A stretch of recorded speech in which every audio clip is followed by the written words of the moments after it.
when you take a look at the second quarter and you take a look at when Julius Randle and Jalen Brunson are sitting on the bench and Obi Toppin comes in and Miles McBride comes in and Hartenstein comes in, this is where, to me, the Knicks are getting completely outplayed. I know when we look at Julius Randle and some of the mind-numbing things he does in a game, the air balls, and Obi Toppin had another air ball last night, and I did put out on Twitter during the game, I swear to God, the Knicks lead the league in air balls. I've never seen so many. It's like the gang that can't shoot straight, you know what I mean? So I just that was a 1-point first quarter. And it was a high-scoring first quarter. And then all of a sudden the second quarter comes and the Knicks can't do anything. I mean, it was a grind to score, and they lose that second quarter significantly. And then they're trying to battle back the whole game. And every time, and this is where you were talking about it, every time it seemed like the Knicks got within 5 or 6, Miami would come down and somebody would make a shot. Somebody would be able to, shake loose. And the one thing about Miami is they do move on offense. There is no question about that, and they do find the open man. And I think about, R.J. Barrett has a rebound, late in the game, and he comes down with his defensive rebound, and he steps out of bounds. I mean, there have been a number of plays like that, and I don't know how many times on offense the Knicks player has to make some sort of acrobatic move in order to get a shot off because they're playing, I think, a little bit too much one-on-one. But I know that there are going to be a lot of people discussing with Julius Randle, but I'm just telling you, the second wave of players that come off the bench, have been getting outplayed in this series significantly. And that was with initially a slumping Emmanuel Quickly leading that group. Sure. And now, Obi Toppin comes out yesterday, throws up essentially 2 air ball. Well, an air ball and a brick. Yep. And Tom Thibodeau says, no, you're out. Get over here. You're going to sit down. You're done. I appreciate that, and I wish that Obi Toppin would think more, when he's playing as opposed to just going up there hoisting shots. And even though that first 3-point attempt by him, he was wide open, and they'll tell you to take that shot. I mean, he missed that thing by 3 feet. Yeah, I mean, it's not his game. He checks into the game. He thinks he's going to help out offensively. He hurls that up. It's not even close. And you're right about the Knicks on the offensive end. Ian Eagle said it last night. He goes, it looks like it's effortless for Miami on offense, and it's the exact opposite for the Knicks on offense. And they're either clanging these threes where they're not even open, off the back of the rim, the air balls that you talked about, or they're getting into the paint and not being able to finish half the time. When they need to get on a run, when they need to get back in the game. And Julius Randle out of control, offensive foul. You get into the paint. Mitchell Robinson, R.J. Barrett gets to the bucket. He can't finish. And then, on the other end, it's the extra pass. It's the calmness. It was almost like Miami was out there going, we know we're going to win this game. All we have to do is just do what we do. And the confidence that they have in finding the extra guy and then just, hitting those threes. I mean, it's incredible. And, oh, by the way, when is the adjustment going to be made on the Kevin Love outlet pass, football pass, the Hail Mary down the court? He's done that every single game. Well, and it's worked. This is what happens when you shoot, you stand around and you watch, and you don't move. But I go back to the second quarter, and I know, look, we all see the game a little bit differently.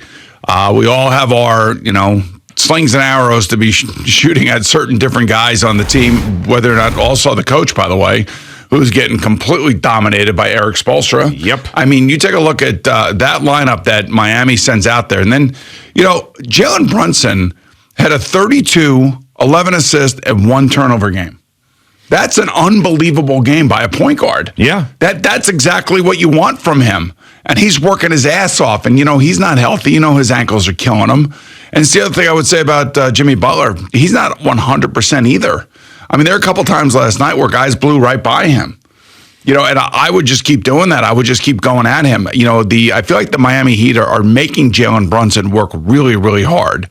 And, he's up to the task. He's doing it, But then again, you get into these moments where it's like a little 3-minute moment where all of a sudden the Knicks come down and somebody's either hoisting up an ill-advised 3, somebody's taking an offensive foul, Julius Randle, somebody's turning the ball over, R.J. Barrett, and then all of a sudden Miami gets the ball back, they go back, and there's a wide-open 3 that's made. Yep. And I have to say that Bam Adebayo is owning Mitchell Robinson. Yeah, he is. And Hartenstein. Stein. Yeah. Hartenstein, yeah. God dang. So Mitchell Robinson after the game basically was like, I got to get my energy up, and talking about how, this is the want to and the desire is not there, and how he has to get his energy up in the game. I mean, it's just crazy to me. And if you look at some of these highlights back and the stuff that we saw last night, I mean, Mitchell Robinson just basically letting guys blow past him. And in the fourth quarter, that big Caleb Martin dunk. Yeah. If you watch Julius Randle on that, I mean, he closes out lazily.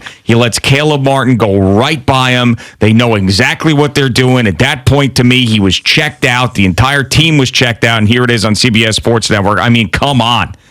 I mean, that, and then Julius Randle puts his arms out as if it was somebody else's fault. Like he's expecting Mitchell Robinson to pick up the slack there when, I mean, my God, you're just standing there like a traffic cone. And it's always the turning around and somebody else's fault, and it's the ref or it's your teammate or it's this. I mean, I've been up and down with him because he's been an up and down player.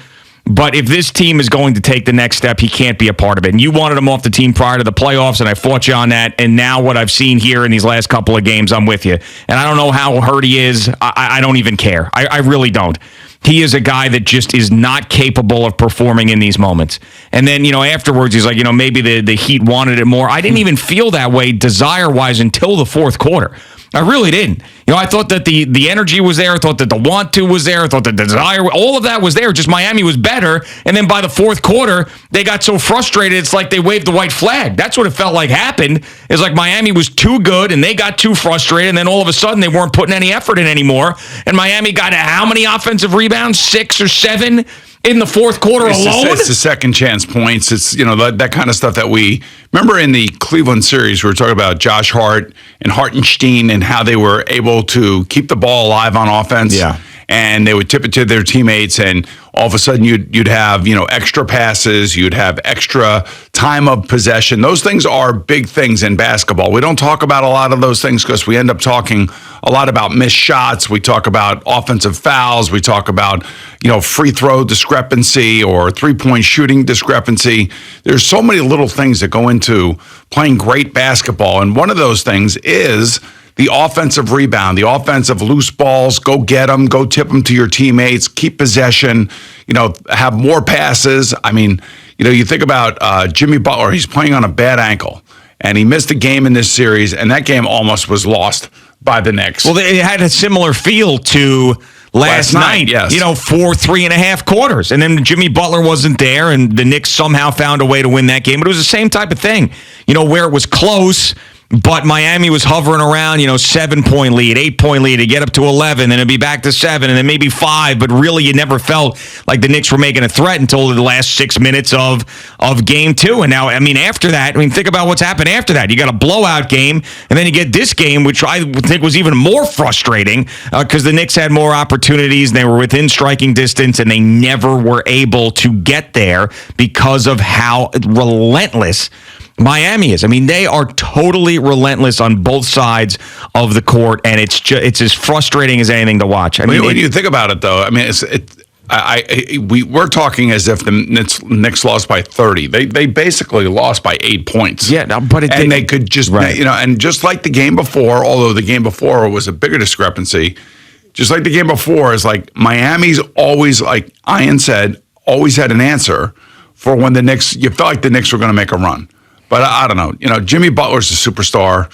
Jimmy Butler is a difference maker. Jimmy Butler is playing on one leg, and he's just an animal on the basketball court. I don't know how to explain it, but when we don't see him all the time. And we remember his days in Chicago, Minnesota, whatever. He didn't get along with Tibbs, whatever the hell the deal was.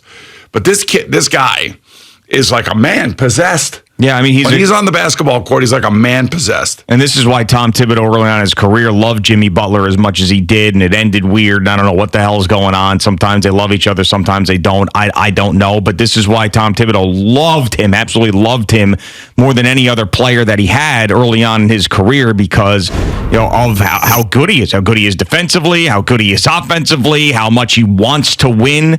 I know he's had some issues and he's made some headlines throughout his career, but that right on a basketball court, he's a winning player where the Knicks don't have enough of those guys. You know what it is? It's his basketball IQ. Yeah.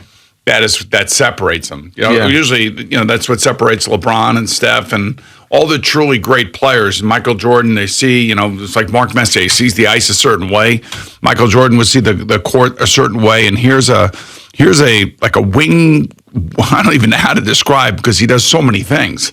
He had 10 assists last night. Yeah.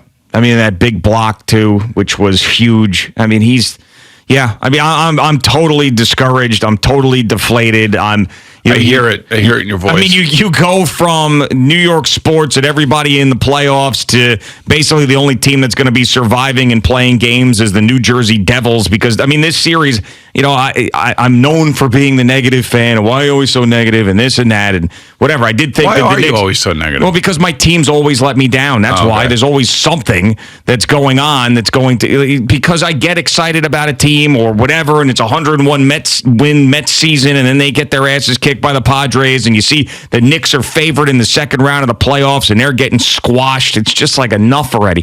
The Vikings have a 13-win season. They end up getting killed by the New York Giants and two players that I said shouldn't even be on the team coming into the season. It's just over and over again. So I'm just deflated. I'm deflated because I thought they were going to go to the conference final.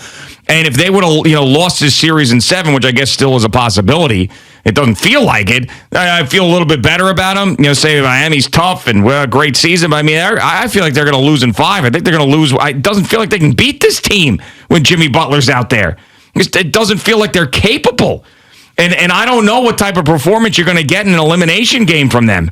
Is this going to be the Rangers Game 7 all over again? Or are they going to actually wake up and play well? I got to tell you, I think they'll play tough at home. I do. Whether or not they're going to win, that's another story. With Emmanuel quickly out, even though he was slumping, he is like the Energizer Bunny when it comes on, and he can get hot, and he can, basically knock down 3 threes in a row, and then all of a sudden the place would explode. But that's not going to happen. So, when you take a look at what Obi Toppin did last night, McBride did last night, we can sit here and talk about Julius Randle all we want. I'm just telling you, they're getting beat off the bench. I mean, you saw that graphic more than any last night on TNT was bench points. I mean, they put that up 1,000 times during the game. It's obvious. And right, it's of course. And I mean, Jalen Brunson is playing his ass off. No, I know. And they're trying to make it hard on him, Well, of course they are. That's what Spoelstra does. He's got that Bill Belichick type of thing. I'm going to take your best players out, and he's effective with it. But he's not taking them out. That's the thing. Yeah, but he's doing. That's how I believe Jalen Brunson, how good he's playing. Yeah, sure. Yeah, I know. But I mean, it's just it's kind of scary that Jalen Brunson can put up a game like he did.